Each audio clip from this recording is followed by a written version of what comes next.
Alors, nous allons désormais appliquer le théorème de Pythagore qui a été rappelé au tableau. Si un triangle rectangle, alors le carré de son hypoténuse est égal à la somme des carrés de l'autre côté, plus exactement, si un triangle rectangle, alors le carré de la longueur de son hypoténuse est égal à la somme des carrés des longueurs des deux autres côtés. Pour cela, nous allons travailler sur les deux exemples qui sont ici.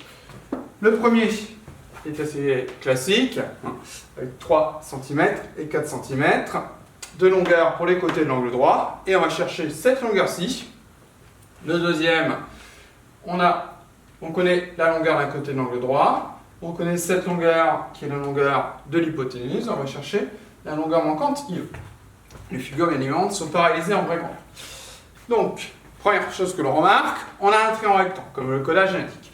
Donc au niveau rédaction, il faut toujours préciser ce que l'on voit de la figure, ce que l'on va utiliser et ce qu'on va en déduire. Donc ici, on sait qu'on a un triangle rectangle, donc on va noter ABC et rectangle. En quel point il est rectangle en A. Que peut-on utiliser puisqu'on a un triangle rectangle? Le théorème de Pythagore. Donc on note qu'on utilise le théorème de Pythagore. Donc il faut vraiment absolument indiquer ce que l'on fait, le préciser. Attention à l'orthographe de Pythagore au passage. Le théorème de Pythagore, il nous dit que le carré de l'hypoténuse est égal à la somme des carrés des autres côtés. L'angle droit se trouve ici, l'hypoténuse c'est donc BC. Éventuellement, on peut noter BC et l'hypoténuse. Donc, comme BC et l'hypoténuse, c'est le côté qui va être à part dans l'égalité. Donc, BC au carré va être égal à la somme des carrés des autres côtés. De l'autre côté, c'est AB et AC. Donc, AB carré plus AC carré. Ensuite, on remplace dans l'égalité les longueurs que l'on connaît. BC, on ne connaît pas. AB, on connaît, on sait que c'est 3 cm. AB, c'est 4 cm. Toujours bien faire attention, vérifier. AC, c'est 3 cm.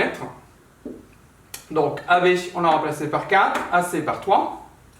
On effectue les calculs que l'on peut effectuer. 4 au carré, c'est 4 fois 4, c'est-à-dire 16. 3 au carré, c'est 3 fois 3, donc 9. 16 plus 9, on sait que c'est 25. On cherche désormais donc un nombre positif, parce qu'on cherche une longueur, dont le carré est égal à 25. 5 fois 5, ça fait 25. Un 5 au carré, c'est 25. Donc BC est égal à 5 cm. On reprend avec le deuxième exemple. IEN est également un triangle rectangle, donc on note qu'on a un triangle rectangle. IEN est rectangle, on précise en quel point. En E, ça a une importance pour l'hypoténuse ensuite. Comme le triangle est rectangle, on peut utiliser le théorème de Pythagore, d'après le théorème de Pythagore. Alors, des rédactions, des formulations qui changent. On utilise le théorème de Pythagore, grâce au théorème de Pythagore, d'après le théorème de Pythagore. On sait que le théorème de Pythagore nous dit que le carré de l'hypoténuse, donc le carré de l'hypoténuse, c'est IN. Donc attention, le côté qui est à part, c'est pas nécessairement celui qu'on cherche. C'était le cas dans l'exemple précédent. Mais là, celui qui est à part, c'est pas celui qu'on cherche, c'est l'hypoténuse. Et ça sera toujours le cas. Le côté qui est à part dans l'égalité, c'est l'hypoténuse. Donc l'hypoténuse, c'est IN, parce qu'il est opposé à E. IN au carré est égal à IE au carré plus EN au carré. Là aussi, on remplace par les longueurs que l'on connaît. Donc à nouveau, on fait attention. La longueur que l'on connaît, on connaît IN. Donc 14 au carré est égal à IE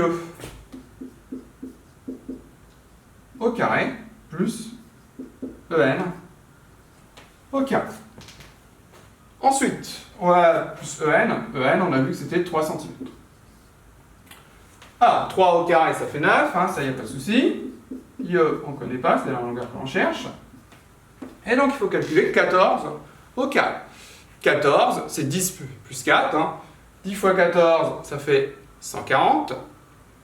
4 fois 14, ça fait 56. 56 plus 140, on arrive à 185. Bon, on cherche IE au carré. On a donc ce qu'on appelait une addition à trous, hein. On a 9 plus un nombre qui est égal à 196. Comment on fait pour trouver ce nombre? Comment on fait pour trouver le résultat ici? Ben, c'est la différence, hein, de 196 et de 9.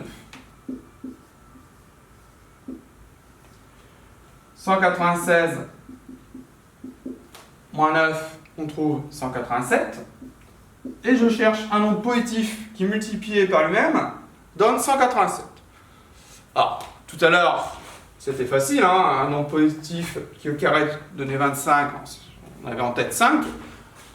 Là, c'est pas évident du tout. Ce nombre positif qui au carré donne 187, il porte un nom, c'est ce qu'on appelle la racine carrée. La racine carrée de 187.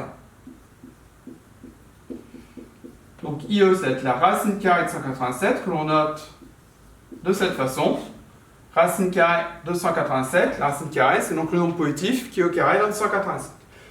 On va trouver une valeur approchée à l'aide de la calculatrice. Sur la calculatrice, on a une touche racine carrée. Souvent, on l'obtient en faisant seconde sur la touche où il y a marqué x au carré. Hein, souvent, la racine carrée est marquée au-dessus. Notre calculatrice va nous donner une valeur approchée. Alors après, selon l'énoncé, on va s'arrêter à l'unité, au dixième, au centième. On va arrondir. Ça va dépendre des situations, ce dont on a besoin. Là, sur la calculatrice, on va trouver que environ 13,67 cm. Si on multiplie ce nombre-là, alors là c'est la valeur approchée, hein, par lui-même, on va trouver 187 environ. Voilà. Donc IE mesure environ 13,67 cm. Pas oublier de vérifier, hein. Là c'était nécessairement plus petit que 14, parce que 14 c'est l'hypoténuse, c'est la longueur de l'hypoténuse, donc c'est la plus grande longueur. De même ici on était sûr d'avoir une longueur plus grande que 3 et 4, parce qu'on cherchait la longueur de l'hypoténuse. Voilà pour deux exemples d'application du théorème de Pythagore.